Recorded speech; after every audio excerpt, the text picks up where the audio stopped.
Welcome to Financial Launchpad, a podcast designed to teach you about personal finance by starting with the basics and progressing to more complicated topics.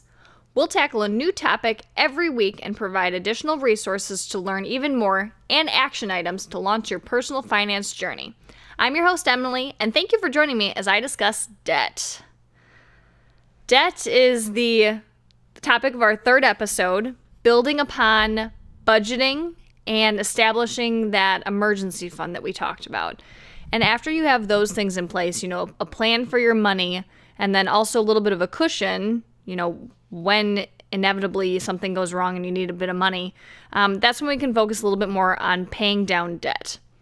Now, the different types of debt that I most think of, and in order of most pressing, are payday loans. So those are short-term loans that they advertise, as like a percentage each week or whatever, but it equates to like 300% a year, and it's just ridiculous. So those are by far the worst and need to be addressed, immediately. And then credit cards. Credit cards actually have a fairly high rate, with an average being between 15 and 20%, and that is really quite astronomical. So those are some that you should really think about paying down as soon as possible. Then car loans, the medical debt, student loans, personal loans, those sorts of things, which a lot of these are fairly typical. I think a lot of people have this sort of debt, and, it's just kind of a fact of life. And I'd like to encourage you to try to start shifting your thinking to eliminating that debt maybe sooner rather than later. All right, so different interest rates. I talked about 15 to 20% being fairly typical for credit cards, and that is quite high. I mean, on the flip side, average assumptions for investments generally tend to be around like the 8% range. If you're investing your money, you're hoping to make on average 8%. That could go up and down each year, but on average 8%. So really, credit cards are costing you a lot of money versus the potential that your money would be making elsewhere. So those are a good thing to pay off quickly.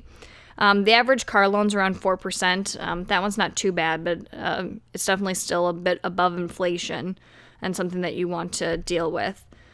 Student loans, generally, especially if they are federal, they're around 5% on average for undergrad, and then up to about 6 or 7 is typical for graduate degrees. So that's just a little bit of a discussion on interest rates. So moving on, thinking about debt as risk. We don't see a student loan payment as much risk. We don't see an auto payment as much risk. But the bottom line is that your money has an obligation before you even get it. When your paycheck comes in, a chunk of that money is already accounted for. You don't have any say in what it can do because it needs to go and repay debt. And really, it's just a little bit of a risk because, especially with your car or something, if something were to happen that income stops coming in and you don't have a big enough emergency fund, you could be at the risk of losing your car if it's not fully paid for. And that's just uncertainty and such. So just start thinking about how much money you're putting toward debt each month. And, whether that's $500, whether it's $1,000, whatever you have going out, really. Think about what you would do with that money if you no longer had to allocate it to debt. That can be a really encouraging way to start to pay it off, quicker than maybe you were planning to initially, is envisioning what you would actually be able to do with that money. You might be able to take more vacations. You might be able to invest more. You might be able to save up for a new car eventually, or, whatever. Start thinking about that, though, and how much of your paycheck is going to debt. Touching on student loans, the rules honestly vary a bit with each loan. With a lot of the other types of debt, they're a little bit more standard, but loans are just one of those pesky things that it really depends on the type of loan that you have. And I'm not an expert in student loans, so this should definitely all be, double checked and researched and stuff. And it's just a sounding board, I suppose, of just an intro to these sorts of things. But one of the things with student loans that I don't think that a lot of people realize is that interest is accruing while you're in school. You obviously don't have to start paying them off while you're in school, but interest is still accruing. And so when you get out of school, you already have a balance larger than the amount that you took out. And this is the same for if you have a reason to be placed on deferment. Federal loans have the awesome perk, well, at least potentially it's a little bit more flexible at the very least. Federal loans allow you to pause your payments essentially if you're able to say, I don't have a good income, I don't have enough to even put toward these loans, and they say, okay, that's fine. But interest is still going to accrue. So as you're not making payments, it's not like the loan just is also paused necessarily. It keeps on accruing interest.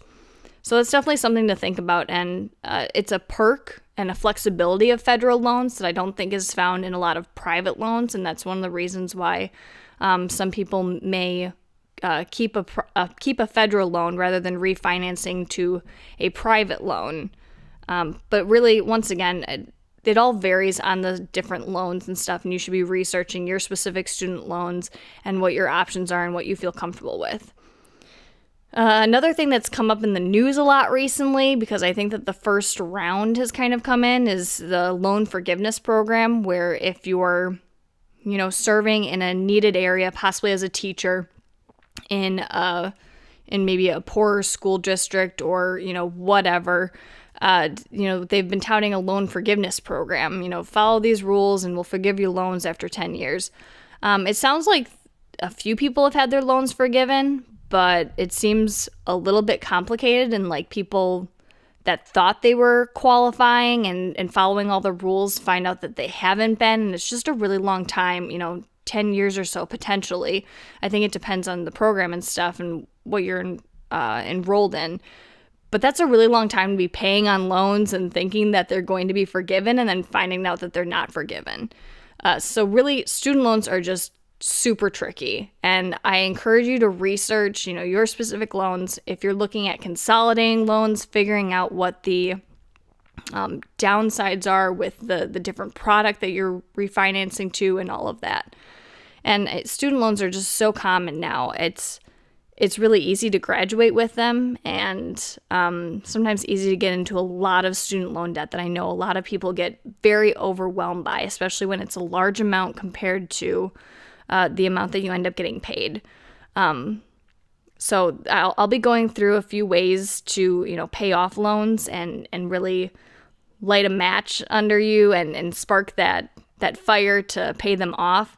But know that there's a lot of people out there struggling to pay them off, potentially like you are, and a lot of support and all of that. So there's still hope, even if, you're drowning under $60,000 of student loans and you make $30,000 a year or something like that. There's still hope. So components of a loan payment. This is just in general. You have a portion that's going to principal. So say you took out a $10,000 loan. That principal amount was $10,000. Say it's a car loan. And so your payment each month, depending on the interest rate and the term and stuff, a portion of your payment, say it's, $200, a portion of that would go toward repaying the principal, and a portion of that goes to interest. And with a lot of these things, car loans and student loans and mortgages and stuff, if you look at how that ratio is, like a lot goes to interest in the beginning because that principal is still so high, and that payment is going to stay the same. If it's that $200 payment, it's going to stay the same. And what is going to change is that ratio of principal versus interest over the life of the loan. In the beginning, you're paying a whole bunch of interest up front and slowly whittling away at the principal. And then near the end of the loan, it's more principal than payment. But just keep that in mind. So really, when you take out an initial loan, it can save you a lot of money if you make some large principal payments to begin with. You can really decrease the amount of interest that you pay. I know that with our mortgage, with paying a little bit extra, I think that we're finally going to get to a 50-50 split. And it'll be, we've been in our house for a few years, so it is so disheartening to see how much you've paid, over the course of a year, and how much actually went to principal and how much went to interest. So I would encourage you to kind of get into some of those calculators, putting in your interest rate, putting in that initial principal and the term of your loan, and kind of checking that out. So it's called an amortization calculation for mortgages, and it's going to be similar for other loans too. So like I was saying, making principal payments specifically can really affect how much interest that you pay on your loan and really decrease it. I know that especially with student loans, they don't make this easy. You have to call them up and specifically say, I want to make this as a principal payment, and focusing on that. Because if you just make an extra payment, sometimes they'll say, okay, so it's May now. If you say you made your payment in May and then you decide to make an extra payment and you don't clarify that it's a principal only payment, they may apply it to your June payment. So they're not actually reducing any of that principal. You're just essentially paying ahead, and you're not receiving those interest savings because you're not specifically paying down that principal. It's still going to end up costing you the same. So you want to designate extra payments to principal only. That's what we're doing with the mortgage. And it specifically says X number of dollars go to an extra principal payment to start to pay the loan off just a little bit faster. And there's all sorts of debate on, paying off your mortgage faster and stuff that I'm not going to get into, but I understand that is, a personal decision. So getting into debt repayment methods, and this is really the meat of this video. I've linked the 2 cents video, which I just love. I just love the couple, honestly. But they go into this a little bit more, talking about debt, talking about repayment, and really focusing on the avalanche versus snowball methods. So these are 2 different methods on paying off debt. You may have heard of the avalanche method. So you list your debts from highest interest rate to lowest interest rate. And what you do is you pay minimum payments on all of the lower interest rates, and then you throw everything extra at that high interest rate loan. And then as that gets paid off, you move on down. And the 2 cents video explains that a little bit more. But really what they're finding is that it's hard to stick to. If that first loan is a huge amount and you still aren't seeing progress, kind of like how we are with the mortgage. That's a little bit crazy because it's a mortgage, but you just don't see a lot of progress in the beginning. And that can be really disheartening, and it's not encouraging, honestly, to keep it up. So the snowball method was introduced, and that is where you basically ignore the interest rate. And I would argue that if you have some sort of payday loan, that is out of, this equation here, and you need to pay that off immediately. And I don't care how much it is or whatever. The payday loan is the first thing that has to go. But in the snowball method, you list your debts with the smallest loan amount to the largest loan amount, ignoring interest rates. So say that smallest loan amount is, a $500 credit card bill. Okay, then you focus on paying minimum payments on every debt except for that smallest debt, and then you throw all of your extra money to that smallest debt. And essentially, you start to actually see progress and pay off loans bit by bit. You start with that smallest one, then you go to your second smallest, and you see progress. You know that you're paying off loans. So that can be really encouraging mentally, and a lot of people can stick with the snowball method a lot better. And you might end up paying a bit more interest, compared to the avalanche method. But the bottom line is that you're more likely to actually finish it and pay it all off. And that's really the point of everything. So talking about those 2 different methods, that brings up Undebt.it, which I have linked below. And it is a really awesome debt calculator that I know a lot of people in the YNAB community just love it. It's a way that you can input all of your loan information, various student loans and credit card bills and car loans and all of that, and even the mortgage if you want to. And it does run a few different variations on methods. So it'll run the avalanche, it'll run the snowball, it'll run a hybrid where, you can follow the snowball, but then prioritize debts that are of similar value and prioritize that higher interest rate. So you get a little bit of both in that. And also a lot of other methods, and just you can play around and see, how long it'll take you to become debt free with the amount of money that you're paying and all of that. And, the effects of an extra $1,000 in a month and, what you're putting it towards. You can play around with it a lot there and see, that debt-free journey that you're on and what you're working towards. So I have that calculator linked. Like I said, I know a lot of people love it for just tracking things and really coming up with a strategy and seeing progress. They've got a lot of great graphs and graphics that, tell you how much you paid off that month and, percentage down and all of that. So it's pretty cool. Debt consolidation comes up a lot. And really this kind of, once again, goes back to seeing progress, really. And you might think like, oh, I'm just going to consolidate all these loans to be, just one loan and one interest rate and it'll be easier. But like what they say in the 2 cents video is that it can just turn into a big, ugly monster. I mean, suddenly you're not even seeing progress. It's just this large looming thing over you.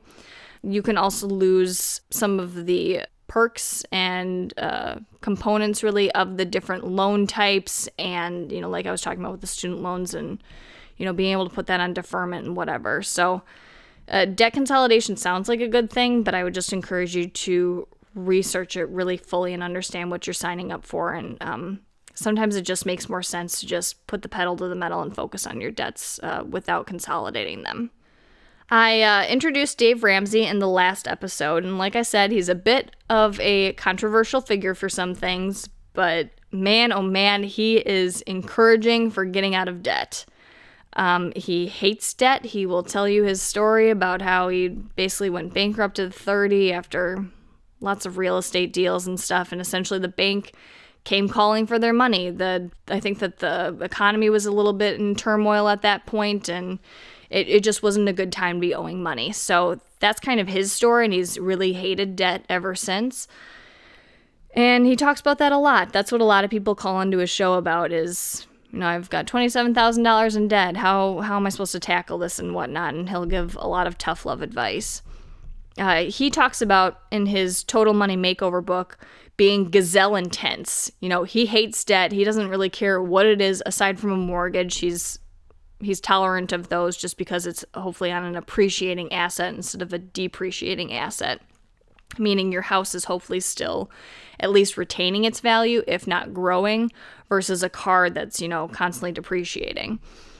But he talks about getting gazelle intense. And, if you want to get out of debt and if you put your, pedal to the metal, nose to the grindstone, and really focus on it for maybe a year or two. I mean, that's one of those things where Undebt.it can help tell you how long it's actually going to take. He argues just really focusing on it and, not going out to eat and maybe taking on a second job and earning extra income and selling things that you don't need and really cutting back on a lot of luxuries in life, I suppose, just to get out of debt and feel that freedom of no longer owing people money. It's one of those things that nobody can make you do that. You have to get to a point mentally that you're really, as he says, sick and tired of being sick and tired. It's one of those things that you just have to decide to change your behavior and acknowledge why you got into debt in the first place and deciding to get out of it. So during all of this, Dave Ramsey advises not investing at all toward retirement while you're getting out of debt. His reasoning for it is that, you're focusing on one thing at a time. You're focusing on getting out of debt, and with your focus all on one thing, that's where you're going to make the most progress. And if you're trying to split your focus, you're just not going to do either of them well. That is his argument. Baby step 2 of Dave Ramsey's plan after that $1,000 emergency starter fund is paying off all debt aside from the mortgage. So that's where he's talking about getting rid of all consumer debt, medical, car loans, credit cards, student loans, all of that except for the mortgage, and really becoming intense with paying it off and focusing on that. And he's not talking about investing during that point. And his reasoning is that, once again, you're focusing on one thing, and it should probably annoy you a little bit that you're not investing, and that's even more motivation to get out of debt so that your money is no longer claimed, essentially, before that paycheck comes in, and you can start directing it to do what you want it to do, which includes investing. A lot of other personalities and financial gurus agree with all of this to a point, but they can't really fathom giving up the 401k match if you have it.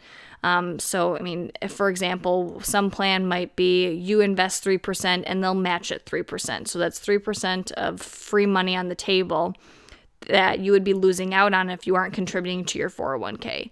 He is against even contributing to the 401k and will talk a whole lot about why that is. And it's mostly what I've already said. But a lot of other people say, no, it is stupid to give up free money. So it's one of those things that I think that it really depends on your situation and, how long it'll take you to get out of debt. If it's going to take you, upwards of 5 years or so, he says that most people get out of debt within a year or two, honestly. But if you're not investing for that amount of time, that can be really detrimental later. And it's all just going back to compounding interest. So it's just a trade-off either way. But I can see the point of, investing that 401k and getting that match and just doing that little bit and then focusing everything else on debt. But if the cash flow doesn't work out, if that 401k just means that you can't hardly put anything extra to debt, I mean, it's something that you can consider cutting, obviously just temporarily. The other thing with paying off debt and a reason to focus on paying it off rather than investing that I think makes sense is that as you're paying off debt, you're getting a guaranteed return. If your student loan is at 6% and you are paying it off quickly, I mean, it's essentially a guaranteed return of 6% on your money, which is unheard of. I mean, essentially, over the course of many years in the stock market, you can hope to average at least 6%, but nothing out there has a guaranteed return of 6%. So you can also think about repaying debt that way, is a guaranteed return on your money. I mean, that's even more obvious if you're paying off credit cards where those interest rates are 15 to 20%. I mean, that is huge. I encourage you, I'll link a calculator, but play around with different interest rates and different amounts and different monthly payments and different terms and stuff, just to figure out how much interest that is when you have a 20% rate or even a 6% rate over a long period of time. It's just really eye-opening.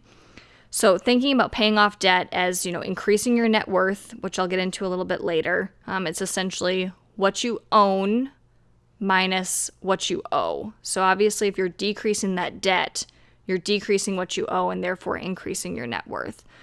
But yeah, paying off debt is that sure return on your money, and that's really hard to beat if it's any consolation if you're not investing.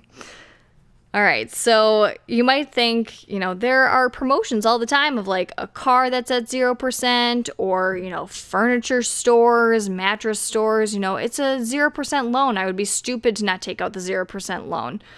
And I would caution against that, honestly. I know that especially with like the furniture stores, they'll have that introductory 0% rate, which could honestly encourage you to buy more than you can and should. It might be stretching your budget a whole lot. I would argue that especially for things like furniture and stuff, and mattresses, I think is another popular one. If you can't pay for it in cash, I mean, spend a little bit of time saving it up and work on paying for it in cash and not taking out a loan. The 0% interest rate may sound really good, but I think that with a lot of them, and I haven't had any experience with this, but I've read about it a bit, is that if at the end of, say, it's a 2-year loan, interest-free, if you don't manage to pay it off by that time, they're going to back charge you interest potentially at a crazy rate. And it's just really, who knows what could happen. You could lose a job and, not have the money to pay it or whatever. It's just, once again, debt is risk. So it's not like a 0% loan is free from risk, I think is the point that I'm trying to make. And once again, just understanding what you're going up against. 0% interest rates on car loans, those are generally for new cars. So you might be spending a bit more on a new car to get the new car versus what you could be getting on a 3-year-old car after some of the depreciation has already happened. So just think about that a little bit. And sometimes you can get great deals on new cars, if it's a model end year or who knows what. But just think about that a little bit and the effects of, that interest rate on your decision and making sure that it's not playing too much of a role in that decision. A few other common and popular options for loans are HELOCs, which are home equity lines of credit, and a home equity loan. So a home equity loan is a fixed loan that you take out, and this is applicable for people with houses and mortgages. Essentially, you have equity in your house and you decide to take out a loan against it. Say you have $50,000 of equity and you decide to take out a $20,000 home equity loan to remodel the kitchen, say. A home equity line of credit is one of those things that you apply for and you don't necessarily, it's just always open. It's a line of credit. It's available to you. I think that you can also take out equity in your home in order to pay for college in order to avoid student loans, but honestly, I don't think that that's the best idea. So the differences between home equity loans and home equity lines of credit are they're both around like 6% or so, but that home equity line of credit, actually the interest rate will change. So that's just a little bit uncertainty, and nobody likes a variable interest rate, especially because you may not be able to pay it off as quickly as you thought you could. So for some of those things, especially if it's a kitchen remodel, a bathroom remodel, a new roof or something, I'd look into, assessing the conditions of your house, assessing what you want to do to it, and really trying to save up for that in cash if you can. Of course, it's always an option, but just once again, reading that fine print and knowing what you're signing up for is important. All right, so getting finally to credit cards a little bit more, and I plan on doing a specific credit card episode, more talking about how those credit cards work and if you can be responsible with them, some of the perks of using credit cards. But for right now, as they relate to debt, one of the interesting things that I learned after joining YNAB was they introduced me to the phenomenon of the credit card float. And I've linked a couple of videos here, but I'll try to explain it now as well. The credit card float is essentially, so generally it's people that say, I pay off my credit card every month, I've never paid interest, we know how to handle the credit card. Okay, that might be true, but there's also a chance that, you're using a credit card this month to pay for this month's purchases, and you don't actually have the money yet in your account to cover those purchases. So you'll get paid next month. The next paycheck that comes in after that purchase, that can be allocated to the credit card and you pay everything off and everything's fine. But if you think about it, you're paying on a credit card this month. What if you lost your job and you didn't have any cash reserves? Suddenly you would be in credit card debt for the purchases that you made the prior month that you can no longer cover because that income didn't come in. And that can lead to a lot of stress in people. And you might not realize it because you're paying that credit card off in full each month. But there's that point where, you have that credit card debt and you don't actually have the money to cover it at the moment. And I think that that's just one of those things to be aware of. And it's okay. We use our credit card generally like a debit card. The money's sitting there, and YNAB honestly helps us do this because of the way that they handle credit cards. But, we pay for groceries on the credit card and say it's $50 and, it moves, it realizes that the amount that we paid on the credit card, that money is spoken for and, it was used for groceries and you can't use it anymore, and it allocates it to that credit card payment.